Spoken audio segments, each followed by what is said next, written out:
Brian Wilson, who is leader of the Beach Boys and a founder of California Rock, invented a massively successful pop sound full of harmonies and sunshine, has died at the age of 80. We are heartbroken to announce that our beloved father, Brian Wilson, has passed away. We are at a loss for words right now. His family wrote in a statement posted on social media. Please respect our privacy at this time, as our family is grieving. We realize that we are sharing our grief with the world. Wilson's family did not provide a cause of death, but it was revealed in February 2024 that the Beach Boys legend was battling dementia. Brian gave so much to the world through his music, his spirit, and his strength. He was a sweet, gentle soul as well as fierce competitor. Wilson's longtime manager, Gene Sievers, said in a statement to Rolling Stone, "There will never, ever be anyone like him again. God truly broke the mold when he created Brian Wilson.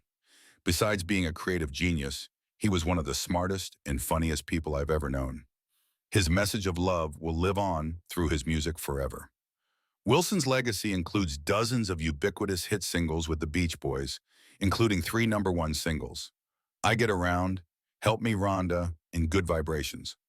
In the 1960s, the Beach Boys were not only the most successful American band, but they also jockeyed for global preeminence with the Beatles.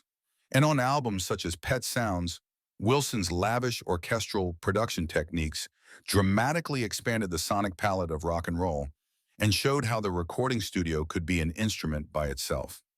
Born June 20th, 1942, Brian Wilson grew up in Hawthorne, California, a modest town next to the Los Angeles airport. Brian was the eldest of 3 brothers. His younger brothers were Dennis and Carl. Their father, Murray, was an aspiring songwriter and a tyrant. Although he saw himself as a loving father who guided his brood with a firm hand, he abused us psychologically and physically, creating wounds that never healed. Wilson wrote in his 1991 autobiography, Wouldn't It Be Nice? My Own Story. Wilson grew up playing sports and obsessing over music, teaching his brothers to harmonize with him. Music was his sustenance and his solace, he said. Early on, I learned that when I tuned the world out, I was able to tune in a mysterious, God-given music. It was my gift, and it allowed me to interpret and understand emotions I couldn't articulate. In 1961, Brian, Dennis, and Carl formed a band with their cousin Mike Love and their friend Al Jardine, managed by Murray Wilson. Brian played bass, took many of the lead vocals, and wrote the songs. Signed to Capitol Records and named the Beach Boys, they started to roll out hits like Convertible Thunderbirds coming off an assembly line, Surfin USA, with music borrowed from Chuck Berry's Sweet Little 16, Surfer Girl, Be True to Your School, Fun, Fun, Fun. Those Brian Wilson compositions all sounded like insanely catchy jingles for the California teenage lifestyle.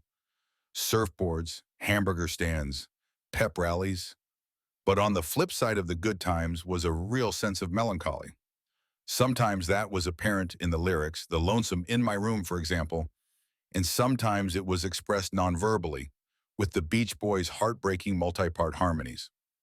Wilson got more ambitious in his songwriting and experimented with new sounds, like the chunky surf guitar and falsetto lead on I Get Around. But he buckled under the stress of touring, having a nervous breakdown on the road in Europe in 1964.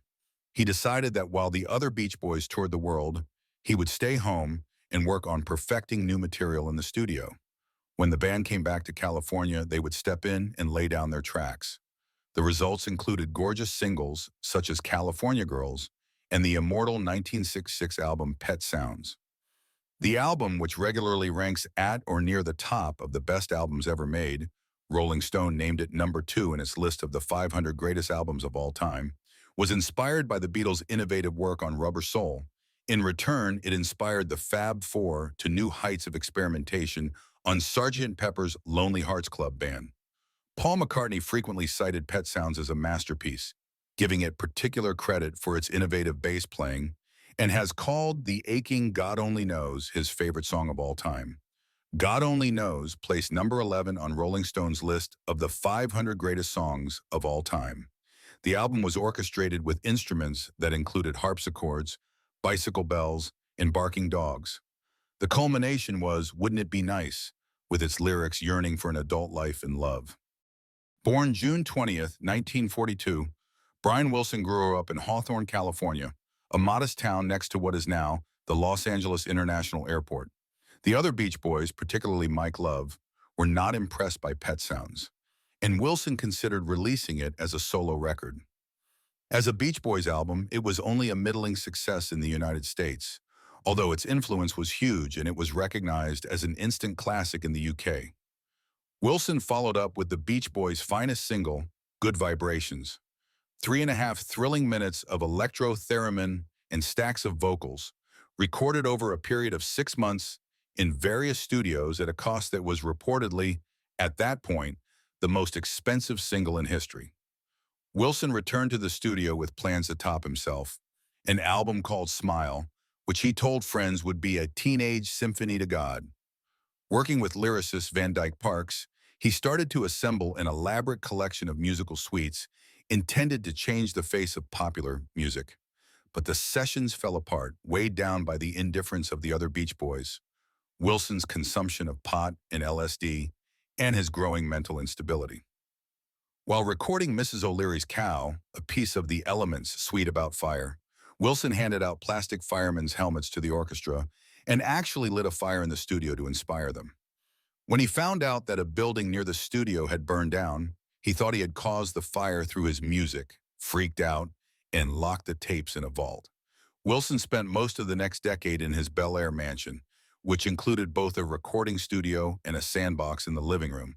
He put his piano in it so he could feel sand between his toes when he played. He was a man so lonely and so abused and maligned, ostracized, Van Dyke Parks told Rolling Stone in 2004. It was an outrage what he suffered. The Beach Boys continued without Brian Wilson. Even as their album sales evaporated, they remained a popular oldies-oriented touring act. Over the following decades, Wilson would periodically rejoin the band and sometimes even tour with them, despite the intra-band lawsuits over songwriting, credits, and money. Wilson hesitantly stepped back into the public eye and started releasing solo albums, beginning with the 1988 cult masterpiece Brian Wilson, which had an executive producer credit for Wilson's longtime therapist, Dr. Eugene Landy. From the outside, Landy, who was first hired by Brian's wife Marilyn in 1975, seemed like a positive influence on Wilson. He played a pivotal role in getting Wilson to curb his excessive eating and drug intake in the late 70s and early 80s.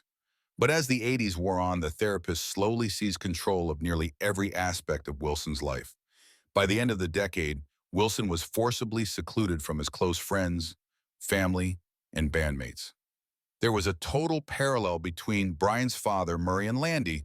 Wilson's second wife, Melinda Ledbetter, told the New York Post in 2015, because Brian came from such dysfunction, it was hard for him to recognize how dysfunctional the situation with Landy was. Landy died in 2006. It took a 1992 lawsuit filed by Wilson's family to finally remove Landy from his life forever.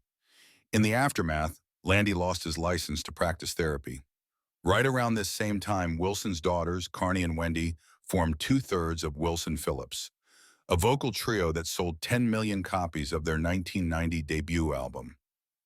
Wilson performed with his daughters on I Just Wasn't Made for These Times, the soundtrack to a '95 documentary about Wilson.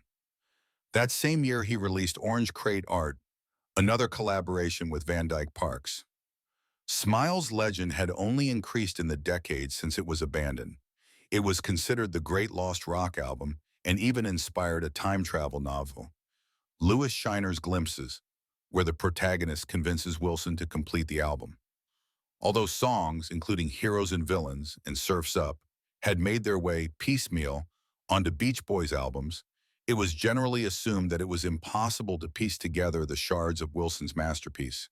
In 2004, however, against all odds, Wilson completed the album. In a 5-star review, Rolling Stone said it was beautiful and funny, goofily grand. Wilson's Smile later landed on Rolling Stone's list of the 500 greatest albums of all time. Wilson had found his way to something that once seemed impossible, a happy ending. "I'll tell you something I've learned," he confided to Rolling Stone in 2004. "It's hard work to be happy." The album earned Wilson his first ever Grammy Award as the LP's Mrs. O'Leary's Cow, the song that sparked Wilson's meltdown decades earlier, won Best Rock Instrumental Performance. In 2012, Wilson reunited with the Beach Boys for That's Why God Made the Radio, the band's first album together since 1996. The LP peaked at number 3 on the Billboard 200, their highest slotting album since 1965. Wilson also embarked on a tour with the Beach Boys. Both the album and the tour marked the end of his Beach Boys tenure. Over the past decade, Wilson would release 2 more albums. 2015's No Peer Pressure, featuring guests like Casey Musgraves and She and Him, as well as Beach Boys bandmates like Al Jardine, David Marks, and Blondie Chaplin, and 2021's At My Piano, a collection of newly recorded instrumental versions of Beach Boys classics. That same year, Wilson was featured in the documentary Long Promised Road, where the singer reflected on his past and legacy. The soundtrack for that film also yielded what would be the final new song Wilson released, Right Where I Belong, a collaboration with My Morning Jacket's Jim James. Wilson, along with the Beach Boys, was inducted into the Rock and Roll Hall of Fame in 1988. Upon his entry into the Songwriters Hall of Fame in 2000, Paul McCartney, who delivered the induction speech, called Wilson one of the great American geniuses and thanked him, Sir, Anya by Sir, for making me cry. Wilson also received the Kennedy Center Honors in 2007 for his contribution to music. In February 2024, just weeks after the death of Brian's second wife and longtime manager, Melinda, Brian's family revealed that the singer was suffering from dementia, and a conservatorship was sought to secure his continued care. This decision was made to ensure that there would be no extreme changes to the household, and Brian and the children living at home will be taken care of and remain in the home where they are cared for, the Wilson family statement said at the time. Brian will be able to invite all of his family and friends and continue to work on current projects, as well as participate in any activities he chooses. Being called a musical genius was a cross to bear, Wilson told Rolling Stone in 1988. Genius is a big word, but if you have to live up to something, you might as well live up to that. God damn. Rest in peace, Brian, and thank you for the music.